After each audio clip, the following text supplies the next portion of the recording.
Sullivan right here. Today we're going to be working on putting the gauges back on the John Deere 2510 here. And of course getting the oil pressure gauge all re-hooked up here. Going to have to rerun the line for that, the power for it, get that all done. It shouldn't take too much. I think I pretty much just need to pull this one back out from where it runs through there. And then, I don't know, snake it up through. Yeah, probably actually about the same spot this one is, I guess. And then I might end up cutting it shorter too, because again, we don't need this much coiled up. Again, when we did this, I didn't change it because it's like pretty much whoever's gonna buy it, they can worry about it. But seeing as how it's mine now, I'm gonna worry about it. And like I said, I'm probably gonna cut that to the proper length. Again, I didn't cut that at all when we put it on, so it's whatever the kit came with, that's how long it is. Also today, I wanna work on putting the fuel sending unit in the tank there. We'll double check and make sure the tank is low enough. I think it is, but I'm not entirely sure, so I definitely don't want to pull that off of there and find out that, oopsie, tank is fuller than that. That would not be good. That would not be good at all. So yeah, I think I'm going to start by putting this in here first, and then we'll get the fuel sending unit in there, and hopefully that'll work. We'll find out if that gauge works or not. Hopefully our diagnosis as to the fuel sending unit is the problem is right. Like I said, if not, probably should check the wiring here too. It wouldn't surprise me if there's something wrong with this wiring. And then of course, it could always be something wrong with the gauge as well. Again, there's one more gauge that goes here. That is the coolant gauge there. Again, that gauge doesn't come out. It is, well, I guess it does come out if I took it out of the motor right there, but it's got a hard line into it, so. Okay, everyone, like I said, let me set the camera up here. We're gonna get that gauge cluster in and then move on from there.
Okay, everyone, that part is mostly complete there, I think. Got it back on. Might end up taking it back off here again at some point. Well, actually, you know what? I'm going to have to take it back off at some point because I do need to finish assuming that RPM works.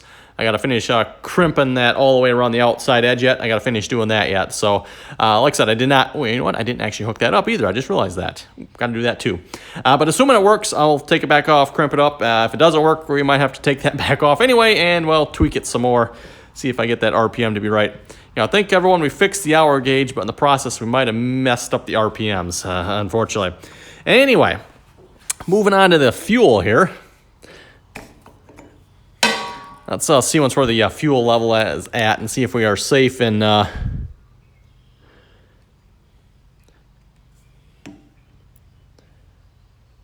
Okay, I don't know if you folks can see that or not, but it looks like that float is lower. I can see the rod to the float, so I think we're safe.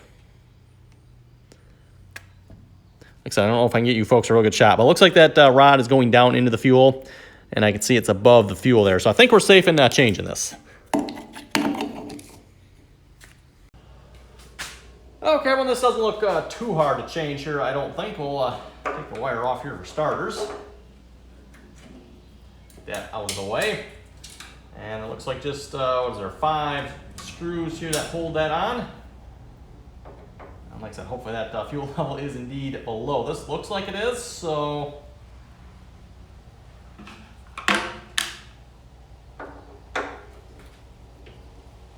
And I'm hoping the new one comes with some sort of gasket on here as well.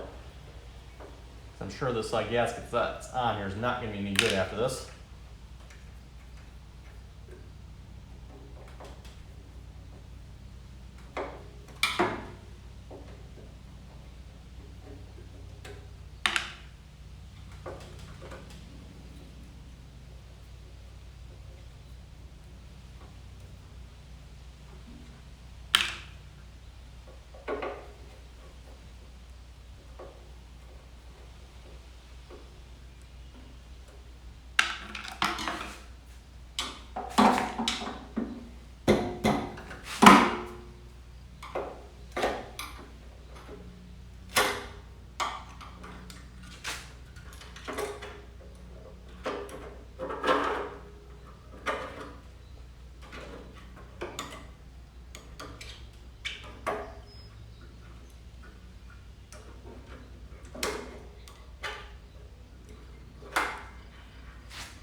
Okay, there we go.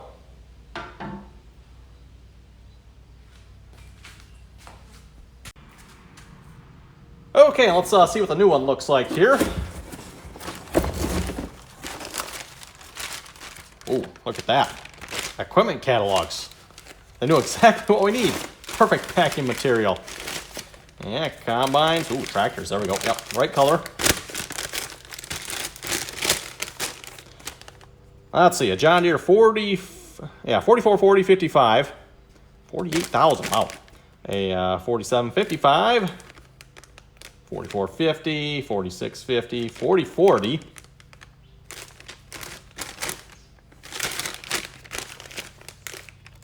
Well, anyway. Oh, good. It does come with a new gasket. Perfect.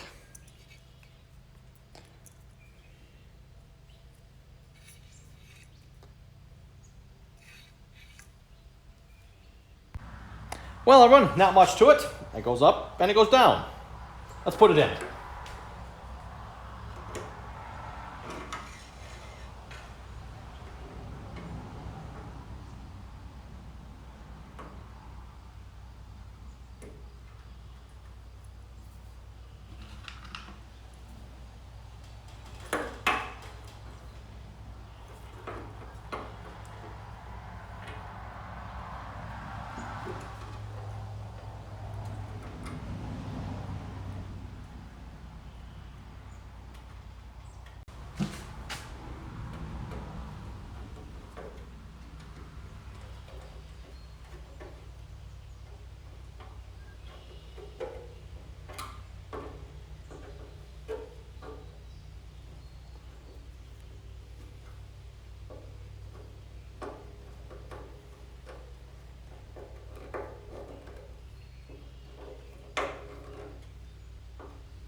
Oh yeah, I'm not sure that wire is going to fit on there the best, but I think we'll stick it on for now, see if it works, and then might have to redo that connection.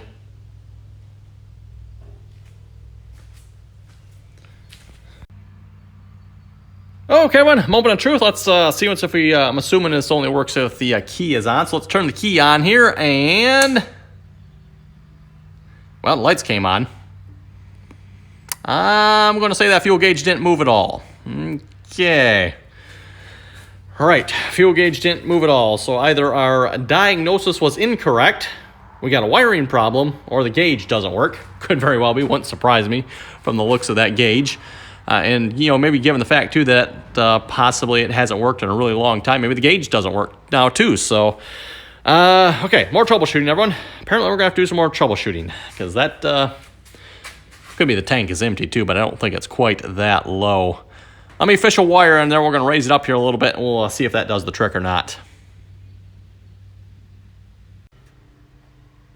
Okay, everyone, I got my electrical tester hooked up here, set on ohms. Again, I've got, don't know what that was. Something just went rolling. I got one lead hooked up to the fuel sending unit here, and then one to the negative terminal.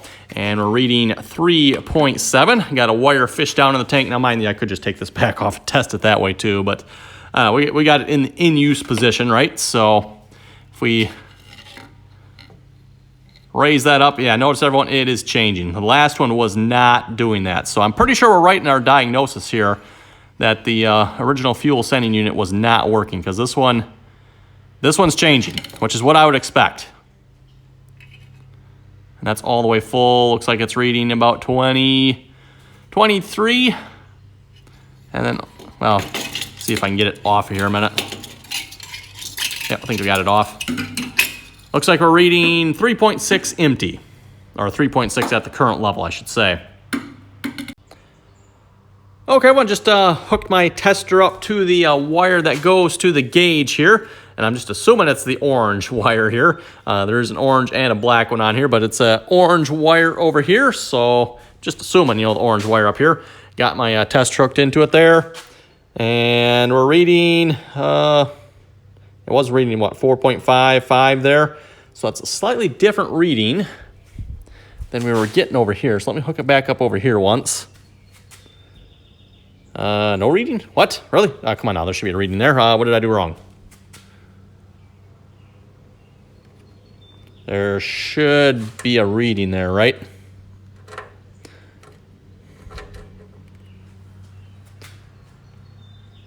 Nothing. Okay. So I'll switch back out leads here. I can't get this lead in that wire, so...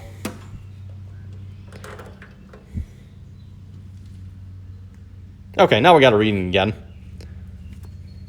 Why was this one not working, though? Okay, that's slightly suspicious.